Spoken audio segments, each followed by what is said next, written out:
Cricket time ஃபேன்ஸுக்கு வணக்கம். So நம்ம எப்போவுமே முன்னாடி போகிற அப்டேட்டை யாருமே நம்புறது கிடையாது. ஃபேக்கு பொய் அப்படிங்கிற மாதிரி கமெண்ட் பண்ணுவாங்க.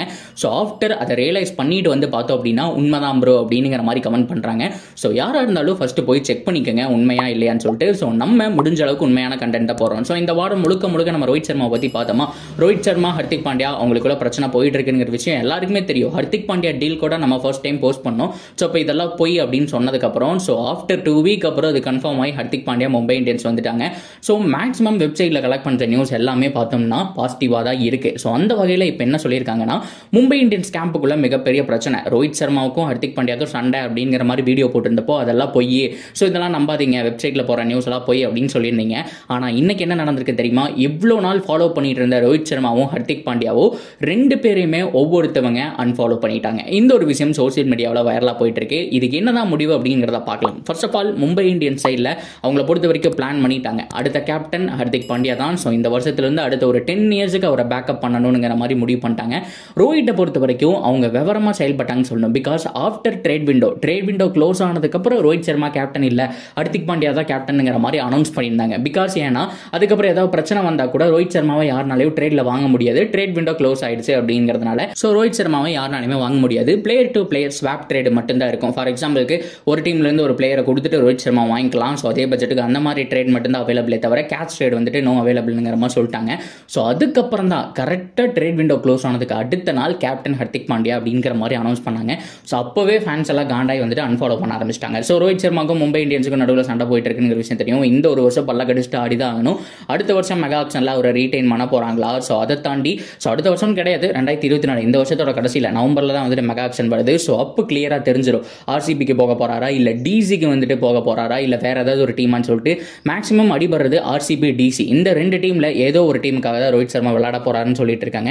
இந்த ஒரு வருஷம் பல்லக்கடிச்சிட்டு கான்ட்ராக்ட் படி கண்டிப்பாக ரோஹித் சர்மா அடிதான் ஆகணும். ஸோ அதில் ஹர்திக் பாண்டியா ரோஹித் ஃபைட் அப்படிங்கிற மாதிரி நம்ம சொல்லியிருந்தோம். யாருமே நம்பல. ஸோ ஏகப்பட்ட சேனல்லே அஃபீஷியலாக போட்டிருந்தாங்க. அப்போ கூட கமெண்ட்ல உருட்டு ஃபேக் அப்படின்லாம் சொல்லிட்டு இருந்தீங்க. இப்போ நீங்களே போங்க இன்ஸ்டாகிராம் போய் செக் பண்ணி பாருங்க. இதுக்கு முன்னாடி ஃபாலோ பண்ணிட்டு தான் இருந்தாங்க. ஒவ்வொருத்தரோட போஸ்ட்டை லைக்கும் பண்ணியிருக்காங்க. உங்களோட பாசிட்டிவ் போஸ்ட் எல்லாம் நீங்க போய் செக் பண்ணி பார்த்தீங்கன்னா தெரியும். ரோஹித் சர்மாவும் ஹர்திக் பாண்டியாவை அன்ஃபாலோ பண்ணிட்டாரு, ஹர்திக் பாண்டியாவும் ரோஹித் சர்மா வந்துட்டு அன்ஃபாலோ பண்ணிட்டாங்க. இதுக்கு முன்னாடி 2 பேருமே சேர்ந்து போஸ்ட் பண்ணியிருக்காங்க. அப்ரிசியேஷன் போஸ்ட் அப்படிங்கிறது இருந்திருக்கு.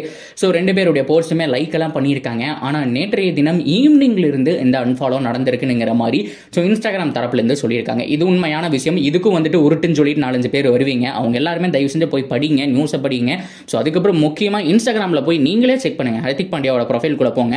அதில் சர்ச் பட்டன் இருக்கும். நான் இப்போ ஸ்க்ரீனில் காமிக்கிறேன் பாருங்க. இந்த மாதிரி நீங்கள் போய் சர்ச் பண்ணீங்கனாலே போதும். அதில் போய் ஹர்திக்னு போட்டு பாருங்க. ரோஹித் சர்மாவுடைய ப்ரொஃபைலில் போய் ஹர்திக்னு போட்டு பாருங்க. ஹர்திக்கோட ப்ரொஃபைலில் ரோஹித்னு போட்டு பாருங்க. ஸோ கண்டிப்பாக வராது. 2 பேருமே அன்ஃபாலோ பண்ணிட்டாங்க. இது எதனால அப்படின்னு சொன்னால் ரோஹித் சர்மா அது மட்டும் இல்லாமல் ஆல்ரெடி ஹர்திக் பாண்டியா ஃபைட் போயிட்டு இருந்ததுக்கான ரீசனை தாண்டி ரித்திகா அவங்க ரீசெண்ட் டைமில் ஒரு போஸ்ட்டுக்கு கமெண்ட் பண்ணியிருந்தாங்க. அதாவது மும்பை இந்தியன்ஸோட கோச் மார்க் வந்துட்டு ஒரு வீடியோ போட்டிருப்பாரு. ஸோ ஃபோர்ஸ் பண்ணி தான் இந்த மாதிரி வெளியில் போனாங்களே சொல்கிறாங்க. அதெல்லாம் ஃபேன்ஸ் எல்லாம் கிளப்பி விடுற விஷயம் அப்படிங்கிற மாதிரி சொல்லும்போது இதில் வந்துட்டு ஏகப்பட்ட விஷயம் ராங், இதில் வந்துட்டு எல்லாமே உண்மை இல்லை அப்படிங்கிற மாதிரி ரித்திகா அதுக்கு ஒரு கமெண்ட் போட்டிருப்பாங்க. அது வைரல் ஆனதுக்கப்புறம் தான் இந்த ஒரு அன்ஃபாலோ மூமெண்ட் அப்படிங்கிறத நடந்திருக்கு. ஸோ இதுதான் இப்போ சோசியல் மீடியாவில் தீயா பரவிட்டு இருக்க ஒரு விஷயமா இருக்கு. ஸோ நீங்கள் என்ன நினைக்கிறீங்க? ஸோ யார் கண்ணு பட்டுச்சோ மும்பை இந்தியன்ஸ் ஃபேமிலிக்குள்ள இவ்வளோ பெரிய ஃபைட் அப்படிங்கிறது போயிட்டு இருக்கு. ஸோ கண்டிப்பாக இந்த வருஷம் மெகா ஆக்ஷன் வேற மாதிரி இருக்குங்க. ரோஹித் சர்மா என்ன முடிவெடுக்க போறாருன்னு பார்க்கணும். ஸோ இந்த ஒரு T20 வேர்ல்ட் கப்பை பேஸ் பண்ணி தான் எல்லாம் நடக்க போகுது. அது மட்டும் இல்லாமல் T20 வேர்ல்ட் கப்புக்கு யார் கேப்டன்? ஸோ ஹர்திக் பாண்டியா கேப்டனா, ரோஹித் சர்மா கேப்டனா அப்படிங்கிறத பார்க்கணும். ஸோ நிறைய பேர் ரோஹித் சர்மான்னு சொல்றீங்க. ஆனால் ரோஹித் சர்மாவே கேட்டப்ப அவர் என்ன சொன்னார்னா, I am not sure about that அப்படிங்கிற மாதிரி சொல்லிட்டாரு. அவரை பொறுத்த வரைக்கும் இன்னும் நான் அதை டிசைட் பண்ணல. ஸோ நான் கேப்டனாக இருக்குமான்னு டிசைட் பண்ணல. நான் வந்துட்டு ஒரு 2-3 மாதம் கிரிக்கெட் ஆடுவேன், ஐபிஎல் முடியட்டும், அப்புறம் பார்த்துக்கலாம். ஸோ டூர் அனௌன்ஸ் பண்ணும்போது நான் சொல்கிறேன் அப்படிங்கிற மாதிரி சொல்லிட்டாரு. அவரே வந்துட்டு ஷுவரா இல்லை. ஸோ அப்படி பார்க்கும்போது ஹர்திக் பாண்டியாக்கும் அதிக சான்ஸ் இருக்குது. என்ன நடக்க போகுது அப்படிங்கிறத பொறுத்திருந்து பார்க்கலாம். ஓவராலாக என்ன நினைக்கிறீங்க அப்படிங்கிறத தாராளமாக கமெண்ட்டில் ஷேர் பண்ணிக்கோங்க. இப்படி தான் ஜடேஜா சிஎஸ்கே நடுவில் ஒரு ஃபைட் அப்படிங்கிற போயிருந்துச்சு. ஜடேஜா ஃபுல்லாக எல்லா சிஎஸ்கே ஃபோட்டோவும் வந்துட்டு டிலீட் பண்ணிட்டு அன்ஃபாலோ பண்ணிட்டாரு.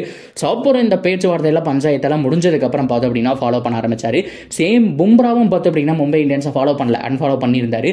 ஸோ அதுக்கப்புறம் ஃபாலோ பண்ணதுக்கப்புறம் அவங்க மும்பை இந்தியன்ஸ் தரப்புலேருந்து சைலன்ஸ் அப்படிங்கிற மாதிரி பும்ரா உஷன் விரல் வச்சிருப்பார் இல்லையா, அந்த ஒரு ஃபோட்டோ அப்படிங்கிறத போனாங்க. ஸோ இந்த மாதிரி கன்வின்ஸ் பண்ணி மறுபடியும் ஃபாலோ பண்ண கூட வைக்கலாம். ஸோ நீங்கள் என்ன நினைக்கிறீங்க அப்படிங்கிறத கமெண்ட்டில் சொல்லுங்கள். தொடர்ந்து அப்டேட்டுக்கு சேனலோட நினைச்சிருங்க. மறக்காமல் சப்ஸ்கிரைப் பண்ணி சப்போர்ட் பண்ணுங்கள்.